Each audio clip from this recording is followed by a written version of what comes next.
أعوذ بالله من الشيطان الرجيم بسم الله الرحمن الرحيم الحمد لله رب العالمين وأفضل الصلاة وأتم التسليم على سيد الأولين والآخرين سيدنا وحبيبنا محمد وعلى آله وأصحابه أجمعين سبحانك لا علم لنا إلا ما علمتنا إنك أنت العليم الحكيم سبحانك لا فهم لنا إلا ما فهمتنا إنك أنت الجواد الكريم رب اشرح لي صدري ويسر لي أمري واحلل عقدة من لساني يفقه قولي. Donc par rapport au jeûne, dans la langue arabe, le jeûne, ça vient de la racine sad, waw, mim. Donc sawama. Sawama, cette racine, elle veut dire jeûner, s'abstenir, faire abstinence, chômer, se taire, s'abstenir de parler, atteindre l'heure du zénith, se mettre à l'ombre ou alors encore se calmer. As-sawm, c'est le fait de jeûner, le fait de s'abstenir, l'abstinence. Alors, dans la linguistique, effectivement, le terme sawm, il a ce sens de, en arabe on appelle ça al-imsak, le fait de s'abstenir. S'abstenir de parler ou s'abstenir d'agir. Alors vous avez ici par exemple dans le sens linguistique un verset du Coran qui va dans le sens de le fait de s'abstenir de parler. Exemple, notre mère Maryam alayhi salam, elle a dit, et ce propos est rapporté dans Surat Maryam, Inni nadartu lirrahmani sawma, j'ai voué au tout miséricordieux un jeûne. Et juste après, elle explique en quoi consiste ce jeûne. Falan, donc falan, ukallima al-yawma insiya. Et donc, je ne parlerai donc aujourd'hui à aucun être humain. Donc, on voit ici que ce verset, il confirme le sens que as-sawm, c'est le fait de s'abstenir. Et ici, en l'occurrence, le fait de s'abstenir de parler. Alhamdoulilah. Ça, c'est la définition linguistique du jeûne. Maintenant, pour la définition dans la science du fiqh, au sens technique, alors attention, quand on donne une définition, il faut faire en sorte qu'elle soit la plus précise possible, qu'elle inclue le plus de sens possible. Et il faut aussi que dans une définition, on parvienne à exclure tout ce qui n'est pas. Donc dans une définition, si on veut qu'elle soit la plus complète possible, il faut qu'elle intègre tout ce que la chose est, et il faut aussi qu'elle exclue tout ce que la chose n'est pas. Donc as-sawm, dans la science du fiqh, ça signifie le fait de s'abstenir pendant la journée. La journée qui commence à partir du Fajr jusqu'à Al-Maghrib, le coucher du soleil. Donc l'aube, de l'aube jusqu'au coucher du soleil. Donc c'est le fait de s'abstenir pendant la journée, de faire entrer quelque chose volontairement ou par erreur dans le ventre ou dans ce qui a le même statut que le ventre. Je répète, c'est le fait de s'abstenir pendant la journée, de faire entrer quelque chose volontairement ou par erreur dans le ventre ou dans quelque chose qui a le même statut que le ventre. Donc, le jeûne, c'est le fait de s'abstenir pendant la journée de faire entrer. De faire entrer. Ça, c'est important. Ça veut dire, par exemple, si je dis de faire entrer, il faut que je fasse l'action de faire entrer. Si, par exemple, je respire de la poussière, je ne fais pas rentrer cette fumée. C'est elle qui rentre dans mon nez ou dans ma bouche. Donc, du coup, elle est exclue du fait de faire rentrer. Donc, on a dit, le jeûne, c'est le fait de faire rentrer quelque chose volontairement ou par erreur. Volontairement, je vais manger. Je vais manger volontairement. Donc ça, c'est... là, il faut que je m'abstienne de faire rentrer volontairement de la nourriture dans ma bouche, par exemple. Ou par erreur, il faut aussi que je m'abstienne de faire rentrer quelque chose dans ma bouche ou dans mon nez par erreur. Exemple, lorsque je fais mes ablutions, alors que je suis en état de jeûne, et sans faire exprès, je vais prendre dans mon nez de l'eau. Et cette eau, elle va passer à l'intérieur de ma gorge. À partir du moment où cette eau passe à l'intérieur de ma gorge, alors mon jeûne n'est plus valide. Car j'ai fait rentrer quelque chose par erreur dans ma bouche ou dans mon nez. Donc on a dit faire rentrer quelque chose volontairement ou par erreur. Volontairement, c'est-à-dire je le fais volontairement, ou alors par erreur. Ne rentre pas dans cette définition, donc l'oubli. Si j'oublie que je jeûnais et que je mange quelque chose, ou que j'introduis quelque chose dans mon ventre, cela n'annule pas le jeûne. Donc j'étais en train de jeûner, puis j'ai oublié que j'étais en état de jeûne et je bois de l'eau par oubli. Alors, mon jeûne n'est pas invalidé par cela. Et je continue de jeûner jusqu'à le Maghrib. Alhamdulillah. Le jeûne, c'est le fait de s'abstenir pendant la journée, de faire rentrer quelque chose volontairement ou par erreur dans le ventre ou dans tout ce qui a le même statut que le ventre. Exemple de ce qui a le même statut que le ventre, le fait je sais pas moi, par exemple, vous devez faire un examen, une coloscopie par exemple, ça a le même statut que le ventre. Ou alors le fait d'introduire quelque chose, une injection. Vous faites une injection, ça annule le jeûne chez les Hanafites. Une injection par piqûre par exemple, ça annule le jeûne. Ça, c'est le premier point. Le deuxième point, c'est le fait de s'abstenir du fait de satisfaire ses désirs sexuels. Pour que la définition soit complète, il faut rajouter que c'est le fait de s'abstenir durant la journée, de faire rentrer quelque chose volontairement ou par erreur dans le ventre ou dans quelque chose qui a le même statut que le ventre, et le fait de s'abstenir de satisfaire ses désirs sexuels avec l'intention d'adorer Allah. C'est ce qui va permettre de distinguer l'adoration de la chose anodine. On peut très bien jeûner pour des raisons de santé. Mais si je jeûne uniquement pour des raisons de santé, alors on ne peut pas parler de jeûne au sens du fiqh islamique. Alors, qui doit émettre cette intention? Celui qui a le devoir de jeûner et qui est autorisé à le faire. Donc je répète, et là la définition elle sera complète.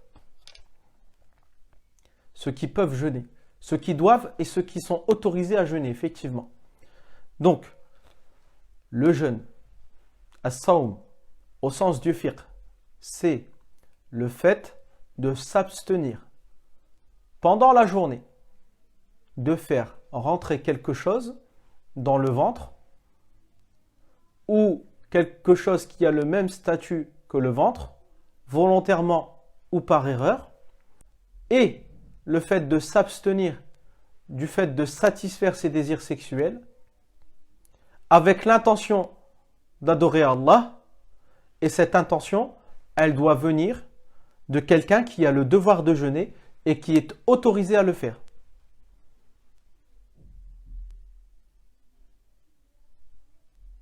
Du coup, sort de cette définition, est exclue de cette définition la femme qui a ses règles, ou la femme qui est en retour de couche, ou alors celui qui n'est pas musulman, ou celui qui n'a pas sa raison.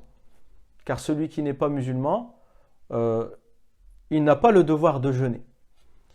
La femme qui a ses règles, ou qui a un retour de couche, elle n'a pas le devoir de jeûner et elle n'a pas le droit de jeûner. C'est pas juste elle est excusée du fait de jeûner, ça lui est interdit de jeûner. Donc si on veut résumer, faire une définition un petit peu plus simple, mais cette définition un petit peu plus simple, elle ne peut intervenir qu'après cette définition qui était complète. C'est le fait de s'abstenir de tout ce qui invalide le jeûne avec l'intention d'adorer Allah dans le temps déterminé pour le jeûne. Voilà une définition simplifiée du jeûne. Le jeûne est un acte d'adoration voué à Allah Azza wa Jal qui consiste en l'abstinence de toute chose qui l'invalide à partir de l'aube jusqu'au coucher du soleil. Alors, on va donner quelques mérites du jeûne. Donc là, on va sortir un petit peu du côté fiqh et on va aller dans les mérites. Le prophète sallallahu alayhi wa sallam a dit, dans un hadith rapporté par l'imam al-Nasa'i, dans ses sunan, As-sawmu junnatun minan nar. Le sawm, le jeûne, est une protection contre le feu. Ka junnati ahadikum min al-qital. Comme la protection que vous avez, comme l'armure que vous possédez lors de la bataille. Le jeûne est une protection du feu, de l'enfer, comme votre armure vous protège durant la bataille. Dans un autre hadith, le prophète sallallahu alayhi wa sallam dit,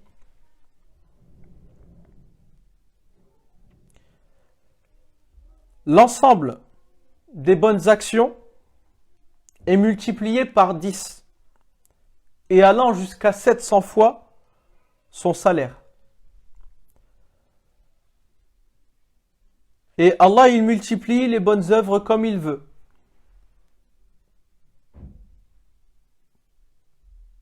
Sauf le jeûne. Allah annonce, écoutez cette annonce,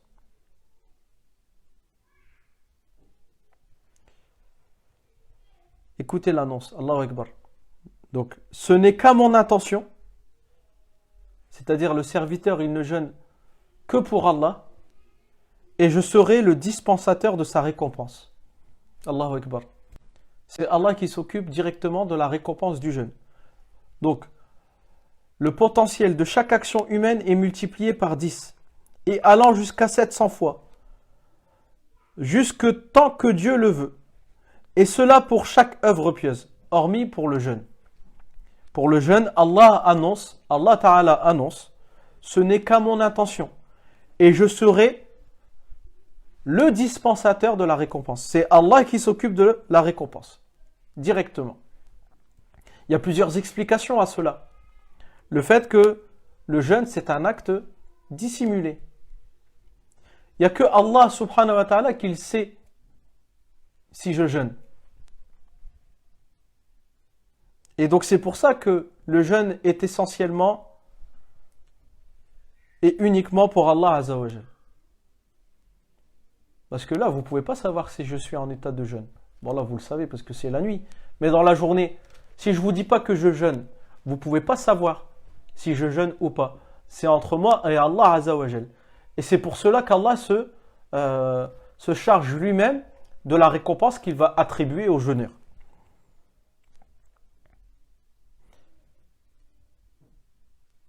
Une des autres explications du fait que le jeûne, il ait une place si importante auprès d'Allah Azzawajal, c'est le fait qu'il nous conduit à l'abstinence du fait de manger et à l'abstinence du fait de boire, à l'abstinence du fait de satisfaire ses désirs sexuels.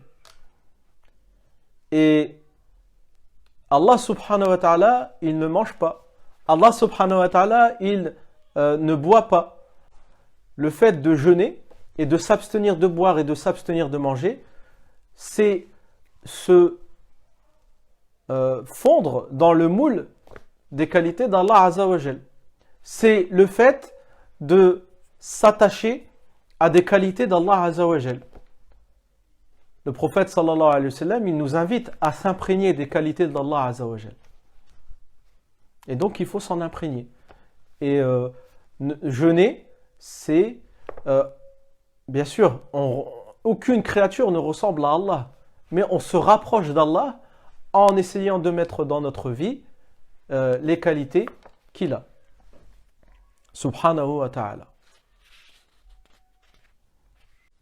Et dernière chose, vous voyez, Allah Ta'ala, il dit, le jeûne, c'est à mon intention, et je serai le dispensateur de la récompense. Le jeûne, c'est pour Allah. Vous voyez que Allah Azzawajal, il lie le jeûne à lui, parce que le jeûne, il a une place honorable. Le jeûne, il a une place noble. Il a beaucoup de valeur. Souvent, quand Allah Ta'ala, il lie quelque chose à lui, c'est que ça a beaucoup de mérite. Exemple, Al-Kaaba, c'est Baytullah. La Kaaba, à la Mecque, c'est la maison d'Allah. La maison d'Allah, elle a un mérite, et c'est pour ça qu'Allah subhanahu wa ta'ala, il dit Al-Kaaba, Baytullah. Al-Masjid, Baytullah. La mosquée, comme elle a un honneur, comme elle a une valeur, c'est la maison d'Allah Azzawajal. Les gens du Coran, c'est Ahlullah, les gens d'Allah. Pourquoi? Parce qu'ils ont un mérite du fait d'être liés au Coran, et de réciter le Coran, et d'apprendre le Coran, et de mémoriser le Coran. Alhamdulillah. On va peut-être s'arrêter ici. سبحانك اللهم بحمدك أشهد أن لا إله إلا أنت نستغفرك ونتوب إليك نستغفرك ونتوب إليك نستغفرك ونتوب إليك سبحان ربك رب العزة عما يصفون وسلام على المرسلين والحمد لله رب العالمين. Alhamdulillah. Donc je ferai un petit montage de la vidéo. Donc l'essentiel de la leçon, elle sera postée sur notre page Facebook du cercle de Zikr et de sciences de Lens-Liévin. Je pense pas mettre les questions-réponses. La séance de questions-réponses, je l'enlèverai par contre. De toute façon, l'ensemble des questions que vous avez posées, on sera amené à les réaborder ensemble pendant la leçon, Inch'Allah. N'oubliez personne dans vos doigts et qu'Allah il vous garde. Salam.